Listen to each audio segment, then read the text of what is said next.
साथियों, बहुजन समाज पार्टी का जो उद्देश्य था सत्ता हासिल करना नहीं था। मानवर साहब का जो उद्देश्य था सत्ता हासिल करना नहीं था, लेकिन बिना सत्ता, बिना चाबी के गाड़ी नहीं चलती।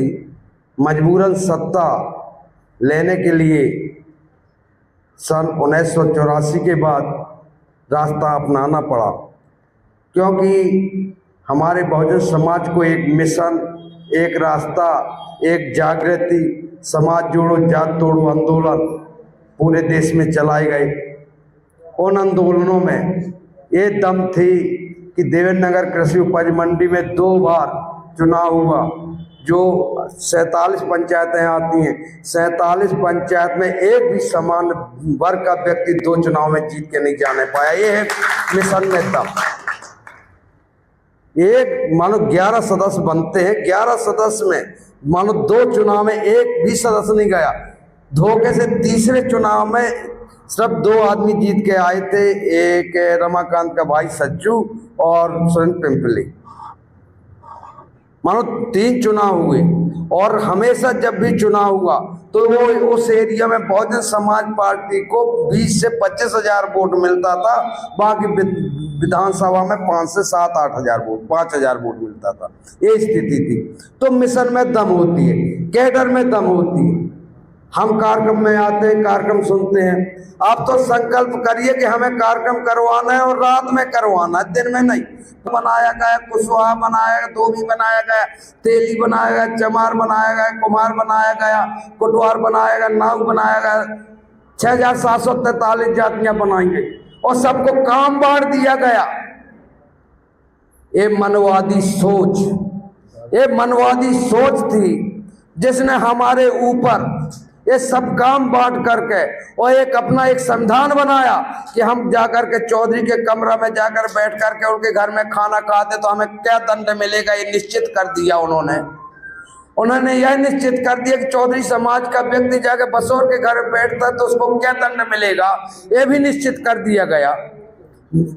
इस तरह से पूरे देश में जो मनु स्मृति की रचना की गई और मनु के आधार पर एक मनु सोच पूरे देश में बन गई। उस सोच के आधार पर आपने देखा कि हमारे सुप्रीम जो जज हैं, पूरे देश के एक सुप्रीम जज, उनके ऊपर अपमानित के रूप में कि हमें अपमानित करना है और जूता मारा गया, जूता फेंका गया।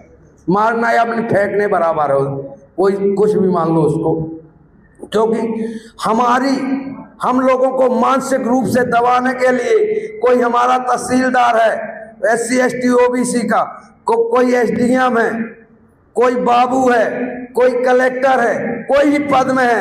एक उदाहरण उन्होंने पेश कर दिया कि जब सुप्रीम व्यक्ति को तुम्हारे हम नहीं छोड़ सकते तो तुमको क्या छोड़ेंगे। साथियों, क्या हमारी उसमें भावना आहत नहीं हुई? हमारी भी भावना आहत हुई है कि हमारे बहुजन समाज में जन्मे व्यक्ति के साथ इन्होंने जो दुर्व्यवहार किया है उसमें हमारी भावना आहत हुई है। उनके विरुद्ध FIR होनी चाहिए। सुप्रीम लीडर हमारे जो सुप्रीम कोर्ट में CGI साहब हैं, वो FIR करवाएं या न करवाएं, हमें FIR करवाना चाहिए, क्योंकि वहाँ हमारी भी भावना आहत हुई है। और मैं आप लोगों से निवेदन करना चाहता हूँ, आप लोग इतने कमजोर नहीं हैं। आप मत सोचिए कि बहुजन की ताकत नहीं है, बहुजन खत्म हो गई। विचारधारा कभी कोई खत्म नहीं होती। आज इस देश में 2 ही विचारधारा चल रही हैं, एक मनुवाद, एक बहुजनवाद, तीसरी कोई विचारधारा नहीं है। और जब हमारी विचारधारा पूरे देश में है तो हम कमजोर कहाँ हैं? हाँ, इतना जरूर है कि हमारे जो बीच के लोग हैं अपने स्वार्थ के लिए मनवादियों के चंगुल में फंसकर उनके मानसिक गुलाम कुछ बन चुके हैं। बने रहने दीजिए।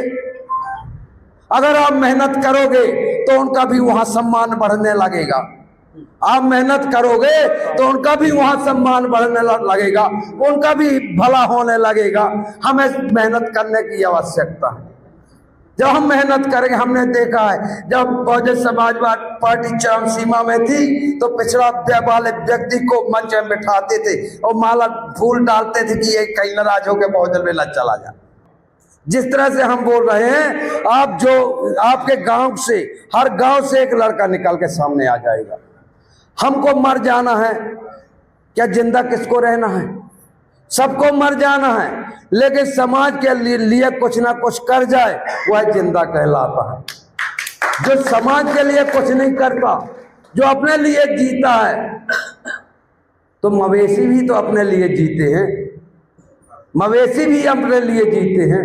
वो तो अपने मवेशियों को मवेशी पहचानते हैं। जहां झुंड होगी, 10 मवेशी बैठे होंगे तो रात में जाकर वो बैठ जाएंगे। लेकिन हमारी सोच तो इतनी खतरनाक हो चुकी है कि हम सवेरे उठेंगे, हमारे लोगों की, हम सवेरे उठेंगे और जब सवेरे उठते हैं, अगर कोई मनवादी व्यक्ति अच्छा लंबा त्रिपंड लगाए मिल जाए तो हम उसके पांव जरूर पड़ेंगे। अपने बाप और कक्का के पांव नहीं पड़ेंगे, ना दामाद के पड़ेंगे। ये क्या है? ये गुलामी नहीं, क्या है? यह सिद्ध करती है कि हम गुलाम हैं। वो कहते हैं हमारी भावनाएं आहत होती हैं, हम रोज के झुकते हैं, रोज के मरते हैं, रोज के पांव पड़ते हैं। हमारे 100 साल का बुजुर्ग 3 साल के बच्चे, 5 साल के बच्चे के पांव पड़ता है, हमारी आहत नहीं होती भावना, उनकी हमारी भावना भावना नहीं है। इस देश के मनोवाद की भावना भावना है। देख लीजिए खेल कितना बड़ा खेल चल रहा है। अगर अभी भी हम लोग नहीं जागे, हम लोग आगे नहीं बढ़े, तो आने वाली पीढ़ी कभी माफ नहीं करेगी। क्योंकि महापुरुषों का मिशन है। महात्मा ज्योतिराव फूले साहब, पेरियर साहब का ये मिशन है, उनका मिशन है। संत रविदास जी, संत कबीरदास जी का मिशन है। महापुरुषों का ये मिशन है।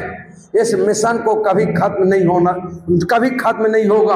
हम तो मर जाएंगे, आने वाली पीढ़ियां इस मिशन को चलाएंगी। लेकिन जो गति आज चल रही है, उस गति को कैसे बढ़ाएं, यह सोचने की आवश्यकता है।